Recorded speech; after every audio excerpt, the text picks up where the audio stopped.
मेरा best friend John और मुझे एक दूसरे शहर में एक पार्टी में इनवाइट किया गया। हम होस्ट को अच्छे से नहीं जानते थे, पर हमें फर्क नहीं पड़ा। हम थके हारे कॉलेज स्टूडेंट्स थे, तो ये एक अच्छा मौका लगा अपनी थकान मिटाने का। जॉन के पास एक वैन थी जिसमें हम अपने 4 दोस्तों को पार्टी में लेके गए। हमने सीधा 3 घंटे गाड़ी चलाई। जब हम वहां पहुंचे, हमने बहुत पार्टी की। मैंने और मेरे दोस्तों ने बहुत सारी बियर्स भी पी। जॉन ने ज्यादा नहीं पीनी थी क्योंकि उसने गाड़ी चला के वापस लाना था, पर एक क्यूट लड़की के फोर्स करने पर उसने पीनी शुरू कर दी और हम सबके साथ डांस करने लगा।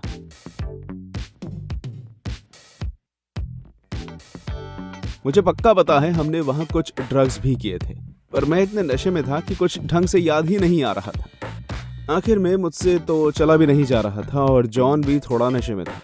जब पता लगा पार्टी खत्म होने वाली है, हम दोनों ने साथ जाने का डिसाइड किया। जॉन ने इंसिस्ट किया कि वो वापसी में अपनी वैन खुद चलाएगा।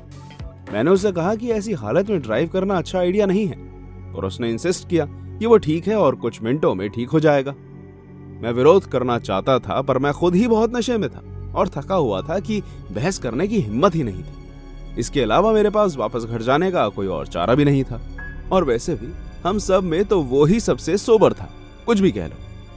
क्योंकि मैं हम 6 में से सबसे ज्यादा टल्ली था, मुझे वैन की पीछे वाली सीट दी गई ताकि मैं लेट के रेस्ट कर सकूं। मेरा सर जैसे ही सीट के नरम कुशन पर पड़ा, मैं तुरंत सो गया।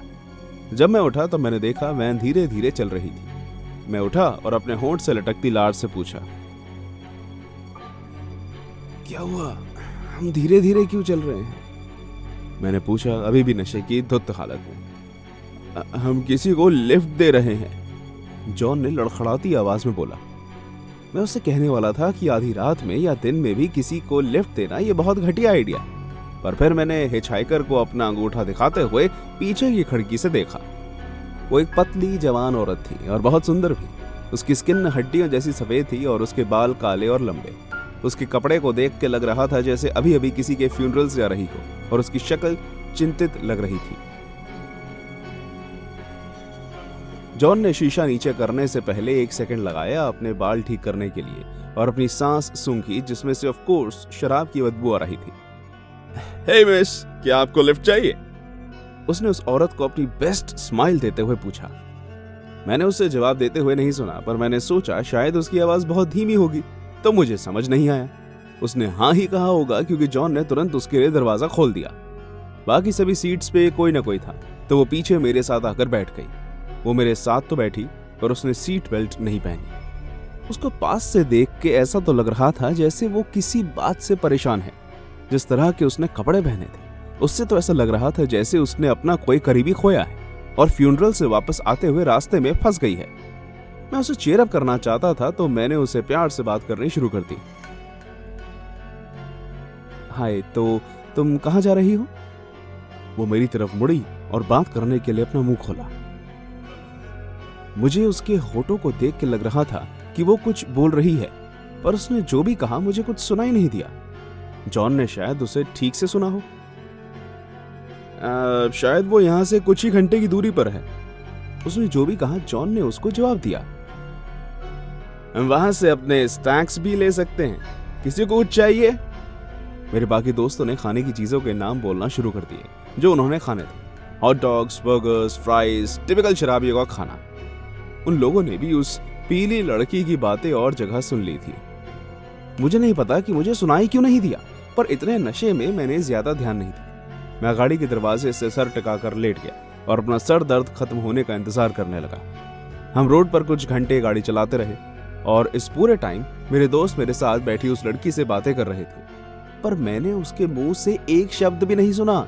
वो बस शांति से अपना मुंह चला रही थी और मेरे दोस्त ऐसे प्रिटेंड कर रहे थे जैसे उन्हें सब सुनाई दे रहा।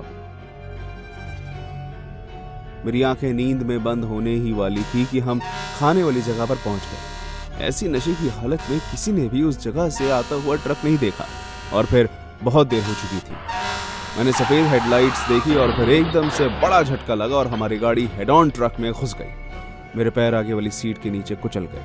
मेरे दिमाग में दर्द चढ़ा और मैं वहीं बेहोश हो गया। जब मुझे होश आया, वो लड़की मेरे साथ नहीं बैठी थी। मेरे दोस्तों की खूनी बॉडीज एक दूसरे के ऊपर आगे गाड़ी में पड़ी। वो सब मर चुके थे। उनकी हड्डियां गाड़ी के मेटल के लगने से टूट गई थी। मेरे आगे जो लड़की बैठी थी उसके सर में ट्रक के पार्ट्स घुस गए थे और उसकी खोपड़ी में से खून मेरे ऊपर आ गया था। मैंने अपनी साइड की सीट पर उल्टी कर दी और बाहर उस औरत को बिना किसी खरोच के खड़ा देखा। उसने मुझे एक आखिरी बार शोक भरी नजर से देखा और फिर वहां से चल दी। पता नहीं कि वो मेरा सर दर्द से भरा मुझ पे ट्रिक्स कर रहा था या कुछ और, पर मैंने अपने कटे फटे दोस्तों को उसके पीछे जाते देखा। इससे पहले कि वो सब लोग रात में गायब हो जाते, जॉन, जिसकी इंटेस्टाइन्स पेट में से लटक रही थी, वो मेरी तरफ मुड़ा और उसने कहा, आई एम सॉरी, और फिर उस औरत के पीछे पीछे जाते अंधेरे में खो गए। मैंने ट्रक के सामने देखा तो मेरे दोस्तों की लाशें वहीं पड़ी थी जहां वो मरे थे। जॉन आगे के ट्रक की ग्रिल में घुस गया था। उसके टूटे फटे अंग वैन में इधर उधर पड़े थे। मैंने उस एक्सीडेंट में अपने दोनों पैर गंवा दिए। पुलिस का कहना है कि उस रात वहां कोई औरत नहीं दिखाई दी गई। सरप्राइजिंग नहीं है शायद। अगर ये वही है जो मुझे लगता है जो है, तो शायद मैं उससे फिर मिलूंगा जैसे सब लोग उससे मिले, और शायद अगली बार मैं उसकी आवाज सुन पाऊंगा।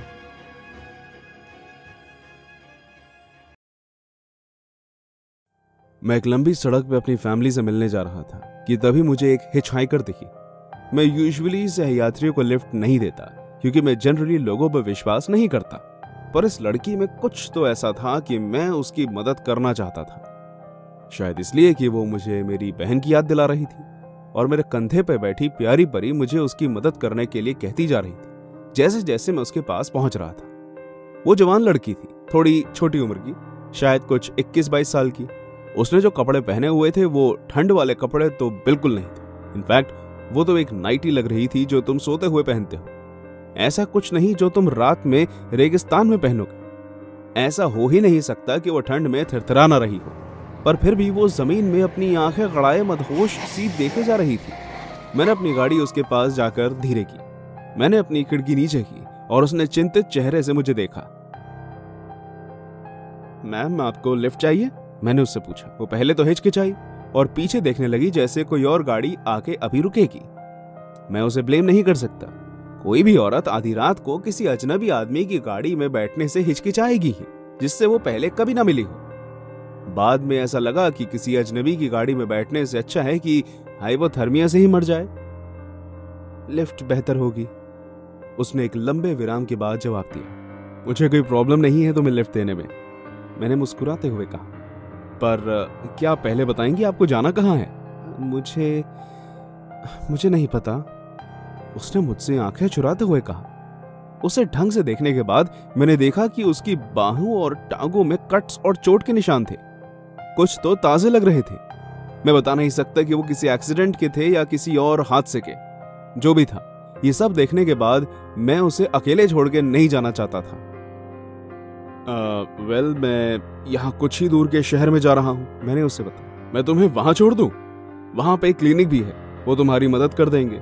वहां से बस भी मिल जाएगी अगर तुम कहीं खो गई हो तो। उस लड़की ने मेरी तरफ देखा और मेरे साथ पहली बार आंख लड़ाई। उसके कंधे थोड़े रिलैक्स्ड हो गए और मैं उसके चेहरे पे बस मुस्कान देखने ही वाला। ये अच्छा रहेगा, थैंक यू। वो लड़की मेरी गाड़ी में आकर बैठ गई और मैंने गाड़ी चलानी शुरू कर दी। मैंने उससे बात करने की कोशिश की, पर वो ज्यादा बातें नहीं करती थी। मैं उससे कुछ भी पूछता, वो मुझे छोटा सा जवाब देती। तुम्हारा नाम क्या है? लॉरा। आज चांद अच्छा चमक रहा है, नहीं? हाँ शायद। तो तुम क्या काम करती हो? मैं बेरोजगार हूं। वो पूरा टाइम अपनी सीट पर हिलती रही। बार बार वो रियर व्यू मिरर में देख के डर रही थी जैसे पीछे से कोई आ जाएगा, जबकि हम एक रेगिस्तान के बीच में थे। मैं बस उससे बात करना बंद करने ही वाला था कि तभी मुझे जोर से गुदगुदाने की आवाज मेरी गाड़ी में से आई। पहले तो मैं चौंक गया, पर फिर मैंने लॉरा को अपना पेट पकड़ते देखा और वो बहुत एम्बैरेस्ड हो गई थी। जब मैंने रियलाइज किया कि यह उसके पेट की गुदगुद की आवाज थी, मैंने अपनी हंसी रोकी और उससे कहा कि डैशबोर्ड में ग्रेनोला बार्स पड़े हैं, ले लो। पक्का? उसने पूछा। हाँ हाँ ले लो, मैंने उससे कहा। मेरे पास बहुत पड़ी हैं, वैसे भी मैं लंबी ट्रिप्स के लिए रख लेता हूं। ओह अच्छा। उसने डैशबोर्ड खोला और एक ग्रेनोला बार निकाल लिया। उसने वो 1 मिनट से कम समय में खत्म कर दी। हे, अगर तुम्हें चाहिए तो तुम और भी खा सकती हो। मैंने ये देखने के बाद कि वो कितनी भूखी है कहा, एक्चुअली हम एक पिट स्टॉप पे भी पहुंचने वाले हैं, तुम वहां से कुछ खाने के लिए लेना चाहोगी? पर मेरे पास पैसे नहीं हैं, उसने उदास होते हुए कहा। कोई बात नहीं, ये मेरी ट्रीट है, मैंने उसे फ्रेंडली स्माइल देते हुए कहा। भूख तो मुझे भी लगी है।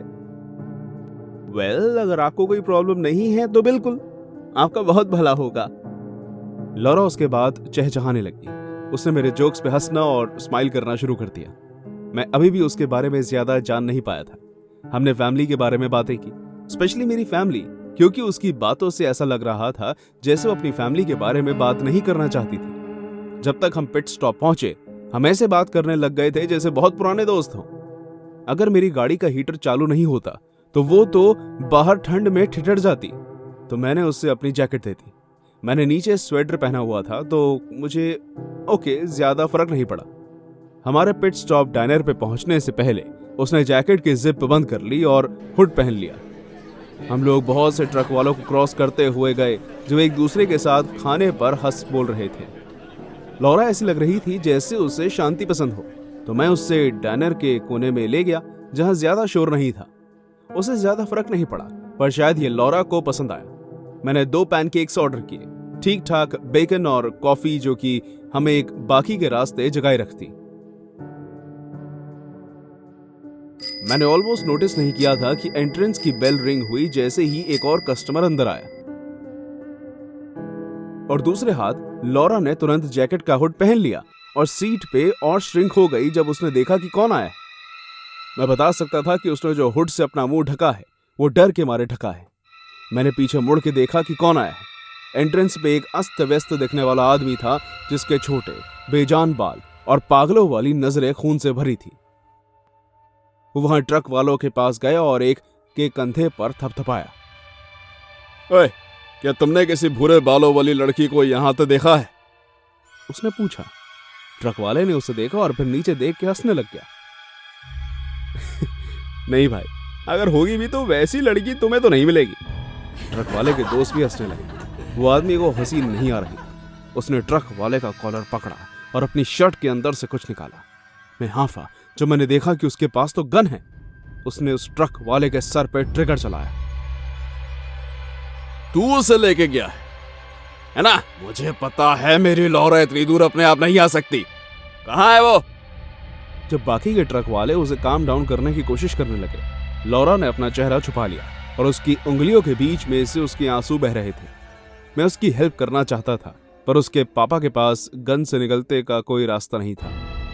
तो मैं चुप रहा और ये उम्मीद करने लगा कि शायद वो हमें ना देखे और तब तक शायद स्टाफ और ट्रक वाले उसे संभाल लें, पर कोई फायदा नहीं हुआ।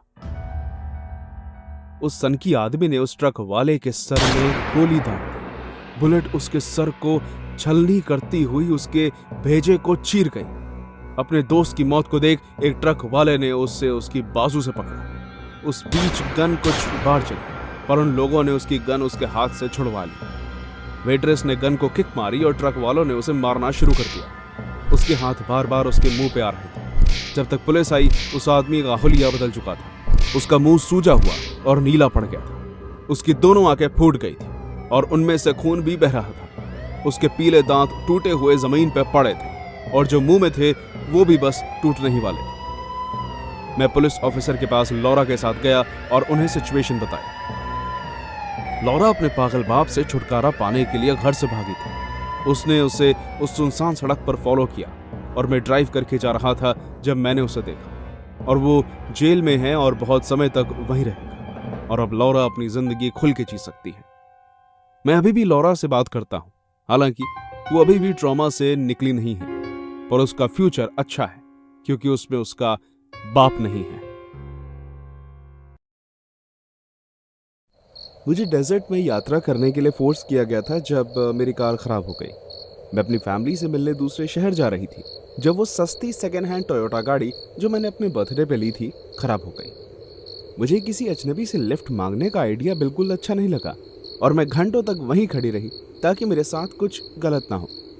भगवान, मुझे तो ये भी नहीं पता था कि मुझे लिफ्ट मिलेगी भी या नहीं। सूरज ऑलरेडी डूब चुका था जब मेरी गाड़ी खराब हुई। कार्स सहयात्रियों के लिए बहुत कम रुकती थी सूरज ढलने के बाद, क्योंकि किसी पे विश्वास करना बहुत मुश्किल होता है, और खासकर जब आप मेरी जैसी औरत हो। मैंने ये सब उस रात कुछ ज्यादा ही जान लिया था। एक ट्रेलर ट्रक उस रात धीरे धीरे हाईवे से आ रहा था और मैंने लिफ्ट मांगने का इशारा किया। ट्रक रुका और ड्राइवर साइड की खिड़की खुली। ट्रक के अंदर एक मोटा आदमी था जिसने गंदी लाल रंग की यूनिफॉर्म और एक बड़ी नीली टोपी पहनी थी।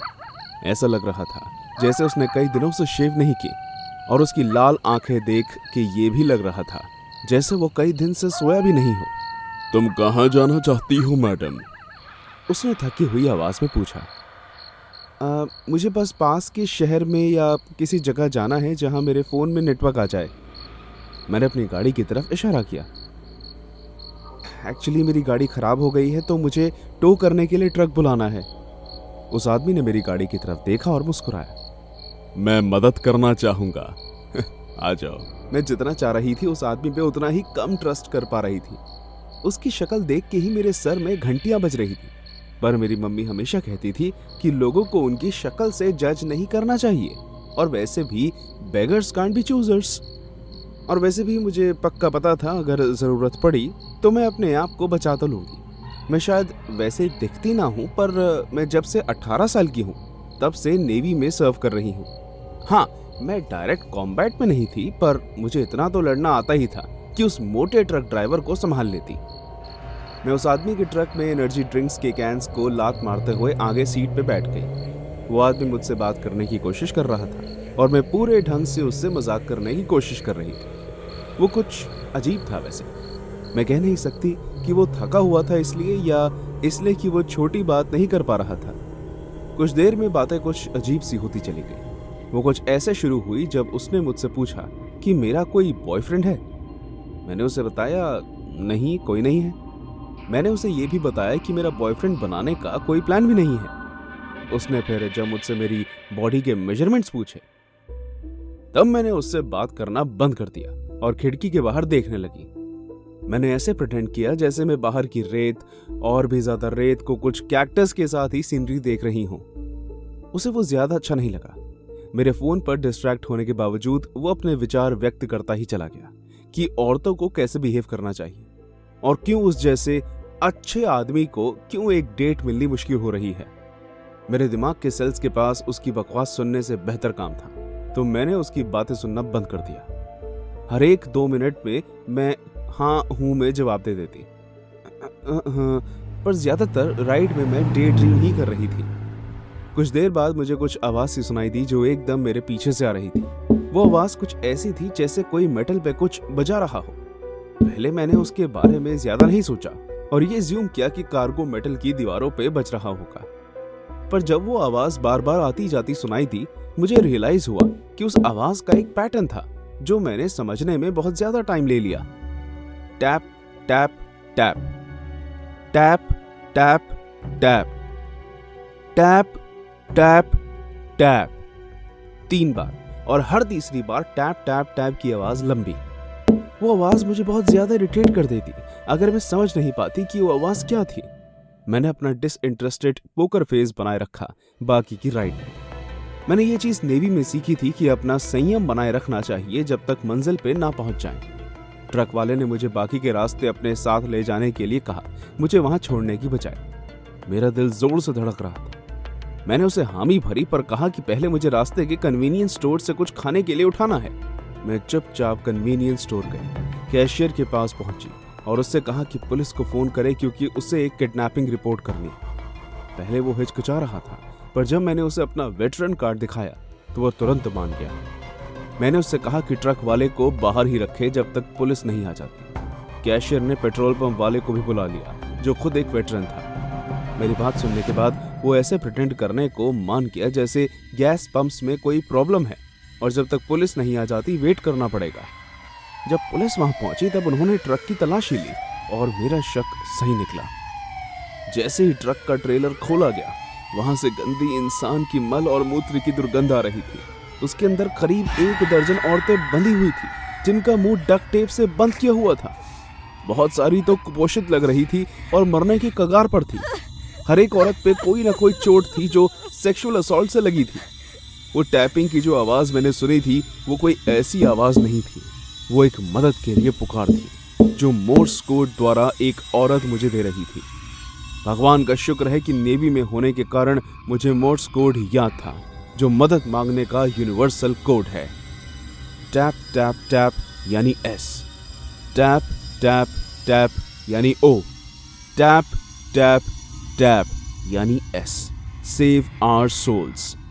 मुझे यह नहीं पता चल पाया कि उस ट्रक ड्राइवर ने उन औरतों को क्यों किडनैप किया था। या तो वो औरतों के शोषण का व्यापार करता था या फिर कोई सनकी पागल आदमी था। मुझे बस इतना पता है कि अगर उस रात मैं वो सिग्नल नहीं पकड़ पाती तो शायद मैं भी उन औरतों को उस ट्रक में ज्वाइन करती।